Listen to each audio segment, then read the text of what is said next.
Pwede mo pa bang ma-enjoy ang weekend sa Metro Manila without spending a lot of money? Kasi I don't want intentional spending to mean staying at home all the time or never enjoying the things I love. I want to be able to go out, spend time with friends and family, get coffee, enjoy my life here in Metro Manila, all while still feeling good about where my money is going. So this weekend, I tried to find that balance. A little bit of spending followed by a little bit of recovery. If you're wondering what an intentional spending weekend can actually look like, come spend the weekend with me.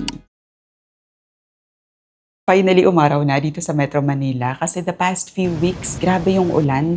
Parang nagkaroon ng meeting de avance yung masasamang panahon dito sa Maynila nitong August dahil merong low pressure area, may habagat, may bagyo. And if you live in Metro Manila, I hope you and your family are doing okay. Kasi nakakakaba talaga. Hindi namin alam kung aabutin ba kami ng baha. Kasi pumunta ako sa parents ko dahil nga alam mo yun, nakakatakot, baka kailangan mag-akyat ng gamit and stuff like that. And thankfully, kumalma na yung weather. And sana wala nang kasunod kasi may mga balita na naman daw na may parating. And since umaraw na ulit dito sa Metro Manila, iti-take advantage natin yan. Lalabas tayo. Imi-meet ko yung friend ko. Magbabrunch kami. Tapos after nun, magraran ako ng errands.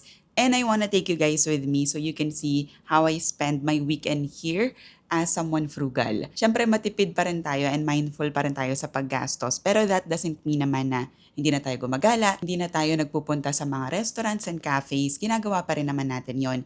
Pero siyempre, we spend our money more mindfully. So usually, before I leave the house, kumakain na muna ako dito sa bahay kasi twofold yung dahilan kung ba't ko ginagawa yon. First, may migraine kasi ako. So, ang trigger niya sa akin kapag nalilipasan ako ng gutom. So, pag nalipasan ako, usually 1 to 2 days na bedridden si ate mo. So, para maiwasan, kumain na lang on time. Tapos, ang second naman is of course to save money. Kasi similar sa logic kapag mag-grocery ka, 'di ba? Sabi nila dapat pag mag-grocery ka, busog ka para hindi mo nadadampot yung mga bagay na hindi mo naman pala talaga kailangan.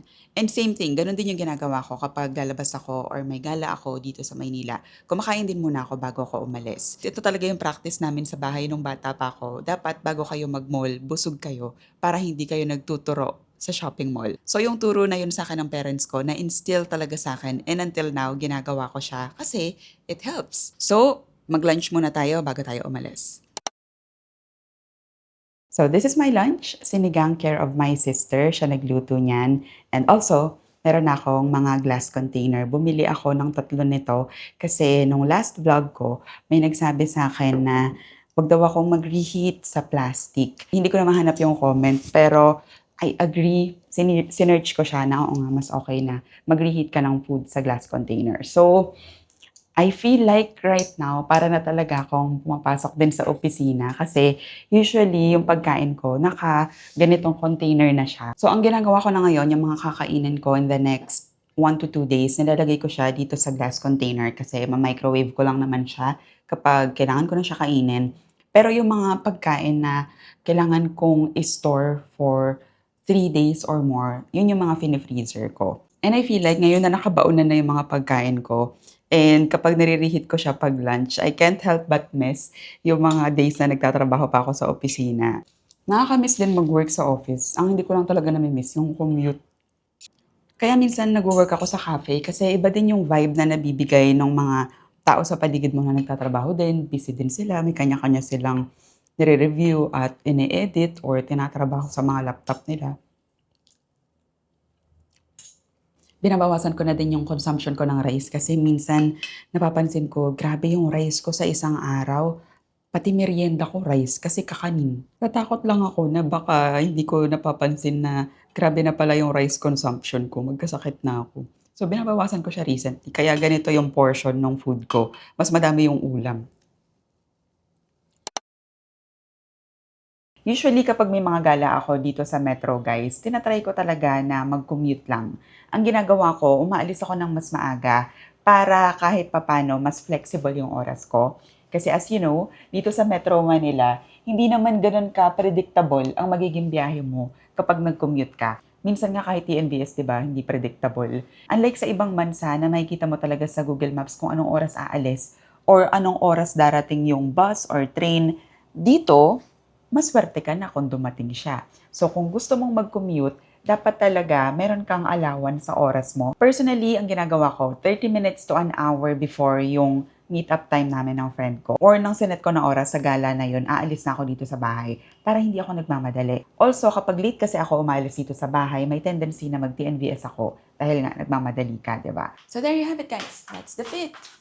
We are all set. Ta-da! And let's do the influencer check. Department store, somewhere in Malta. And then, chinelas ko, online shop. Tapos, yung bag, hand-me-down, pero branded. Ito ay Nordstrom pala to. Nordstrom bag. And I love this bag kasi ang laki nung opening niya. Pag open ko na ganyan, kita ko lahat. As someone na burara sa gamit, gusto ko yung hindi ako nahihirapan na hanapin yung gamit ko. See you later, guys. Malalate na tayo. Bye!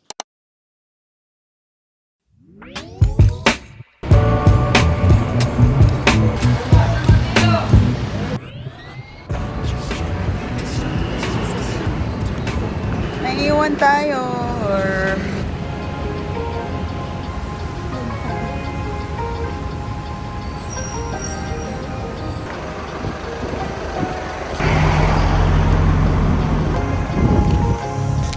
Bayad po.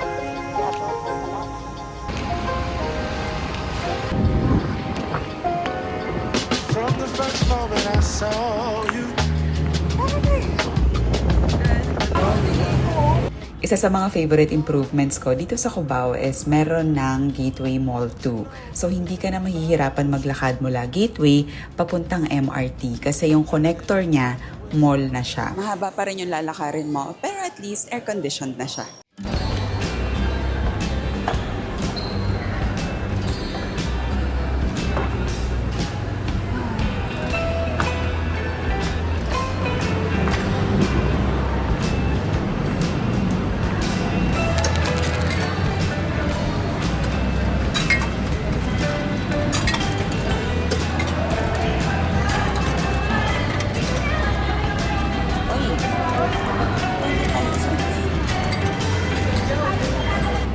Kuya, saan po yung paayala? Kapag salamat. Ayan, nakalagay naman pa.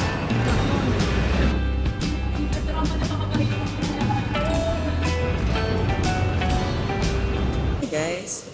So we actually made it here in Ayala via commute. So kahit na maganda yung weather at hindi ganun ka-humid, super pulas pa rin tayo. And it's 12 o'clock, so hindi talaga siya technically rush hour. Kapag naman hindi ako nagmamadali and hindi rush hour, I'm okay with taking the public transportation. Mahirap lang talaga siya kapag, syempre, rush hour, guys. So I wouldn't recommend it. Kailangan planuhin mo talaga yung oras mo para sa errands kung gusto mong mag-commute. Pero we survived. Nakarating tayo on time. Actually, maaga pa ako kasi wala pa yung friend ko. So, let's go!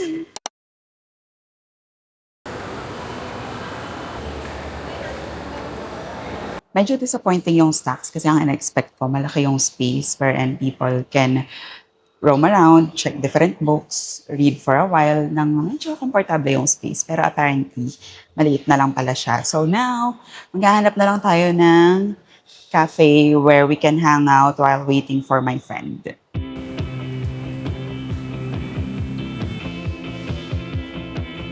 Doon ka lang lagi sa 150. Yes, para mura lang.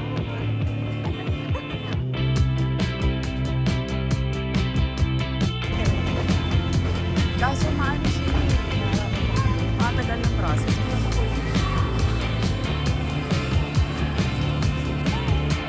Storms Kaya are kami.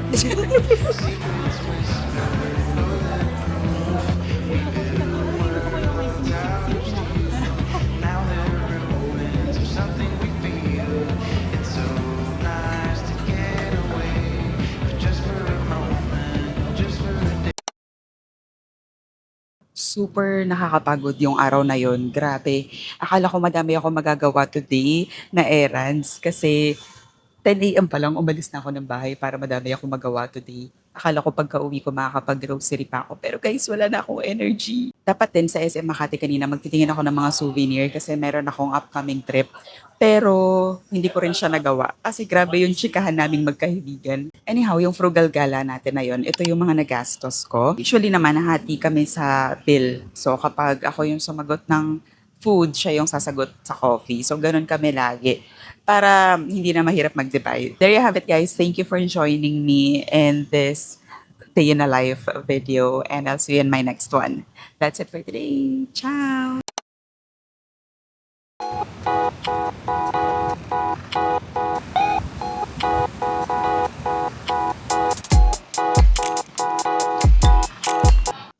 Apparently, hindi pa pala tapos. Nag-chow na ako dun sa video, pero madami pa pala ako gusto sabihin guys kasi na-realize ko, why not ipakita ko rin sa inyo yung ginagawa ko after a day of running errands and a whole day of gastos.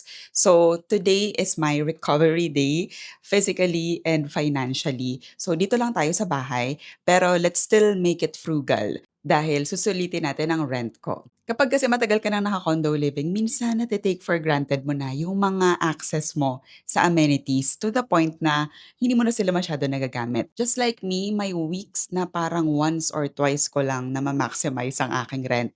So today, I want to maximize my rent to its full potential. And now, since napansin ko kanina na wala masyadong tao by the pool, I'll spend the rest of my morning there. And maybe later, isi-share ko sa inyo kung paano ako nagtatrack ng expenses. Kasi kapag nasa labas ako, hindi naman ako yung laging nagsusulat sa phone kung magkano yung nagastos ko. So habang fresh pa sa memory ko kung magkano yung nagastos ko, itatrack ko siya later sa aking journal para hindi natin siya makalimutan at the end of the month. So, let's go!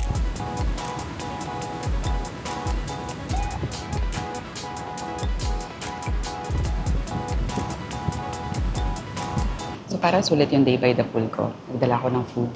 This is my breakfast. I have here my coffee. Tapos, pansit. Luto to ng tatay ko. Pansit Bicol. Hindi ko sure kung familiar kayo. Pero this is how it looks like. Tidin!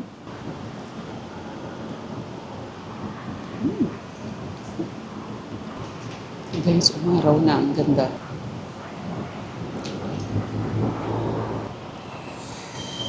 Kuya, kain po. Kain po. Parang nakakahiya kapag hindi ka nag-alok tapos kumakain ka.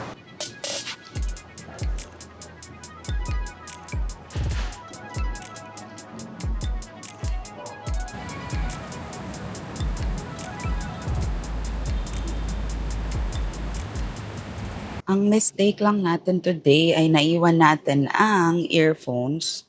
So, hindi ako makapag-concentrate kasi naririnig ko yung mga tao sa paligid ko. Kaya mag-money date na lang tayo. I-jot down na lang natin yung mga gastos natin yesterday. So first gastos natin yesterday, pamasahe. Yung jeep is 15 pesos. Tapos yung MRT, guys nagulat ako sa MRT. Ang mura pala mag-MRT kasi 10 piso lang mula Cubao hanggang Ayala. Sorry, 16 pala yung e-jeep ko kahapon. So that's 16 pesos. Tapos e-jeep ko, 10 pesos. Tapos kumain kami ng lunch. Ako yung nagbayad noon, nakagastos ako ng I think, hala, wala kasi yung cellphone ko. Ko ba siya naiwan? I think 863 pesos, if I remember it correctly. 863 pesos. And then, after no, nag-coffee kami. Pero since ako yung nagbayad ng lunch namin, ang binayaran niya yung coffee date. Tapos, bumili ako ng water kasi naubos yung dala ko. 10 pesos lang. After that, pamasahe na ulit pa uwi. Another 10 pesos para sa MRT, tapos 16 pesos sa e-jeep. Let's see if kaya ko yung math. 12. One eternity later. Naka 925 lang ako kahapon. Kung tama yung math ko iko-correct ko na lang later kung mali kasi wala akong dalang calculator. 925 pesos, not bad. Yung fund na to, yung 925 pesos na to, kukunin ko siya sa Joy Fund. Kasi as I mentioned before, although naka-frugal living ako, I still spend money on things that actually adds value to my life. And date with friends. is one of them. So kahit na minsan magastos lumabas talaga, pero if it means naman na yung gastos na yun mapupunta sa investment mo to build relationships with people you love, people you enjoy hanging out with, then that's totally fine. As long as it's still within your budget, syempre.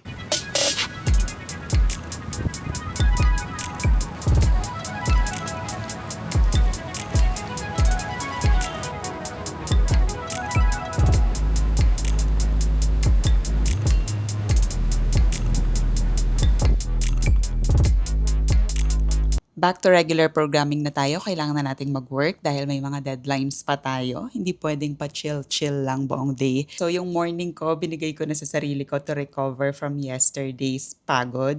Pero the rest of the day, kailangan ko pa rin mag-work kasi meron ako mga deadlines na kailangan i-meet. Hindi ko na kayo ibabore sa details kung anong gagawin ko kasi napanood nyo naman na yun dun sa previous vlog ko. And I want to thank you guys for watching these kinds of video na pinopost ko dito sa YouTube. Although hindi siya yung typical video na pinopost ko dito na sit down and talking head. And natouch ako kasi may namin nag-comment na okay nga daw yung ganong type ng video. Kasi kahit na vlog type siya, it's all about frugal living pa din. Thank you for spending the weekend with me. And if you want more videos similar to this one, I have more in my channel. You can start by watching this video. That's it for today. Ciao! Ciao na talaga. Last na to. Bye!